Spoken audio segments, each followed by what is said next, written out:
చంద్రకూప్ ఇది ఒక బావి. ఈ బావి వారణాసిలోని కాశీ విశ్వనాథ్ దేవాలయానికి దగ్గరలో ఉన్న మా సిద్ధేశ్వరి దేవి ఆలయంలో ఉంది. చంద్రకూప్ అనే పేరు, చంద్ర అంటే చంద్రుడు, కూప్ అంటే బావి అని అర్థం. దీన్ని స్వయంగా చంద్రుడే తవ్వాడు అని పురాణాలు చెప్తున్నాయి. ఈ బావి చాలా పవిత్రమైనది. ఇందులో ఉన్న నీరు చంద్రుడికి సంబంధించిన సోమ అనే అమృతంతో సమానమని అక్కడి స్థానికులు నమ్ముతారు.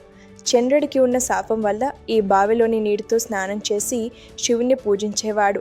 అందుకే నిజమైన భక్తితో ఈ నీటితో స్నానం చేసి శివుణ్ణి పూజిస్తే వారి పాపాలన్నీ తొలగిపోయి వారు చనిపోయిన తర్వాత వాళ్ళు చంద్రలోకానికి వెళ్తారని పురాణాలు చెప్తున్నాయి.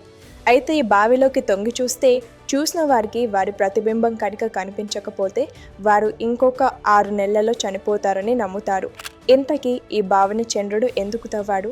పురాణాల ప్రకారం ఈ బావి వెనకాల ఉన్న స్టోరీ ఏంటి? ఈ బావిలోని నీటితో స్నానం చేసి ఆ శివుణ్ణి పూజిస్తే కోరుకున్న కోరికలు ఎందుకు తీరుతాయి? చంద్రుడికి ఉన్న శాపం ఏంటి? చంద్రుడు ఎవరి చేత శపించబడ్డాడో నెక్స్ట్ షార్ట్లో తెలుసుకుందాం.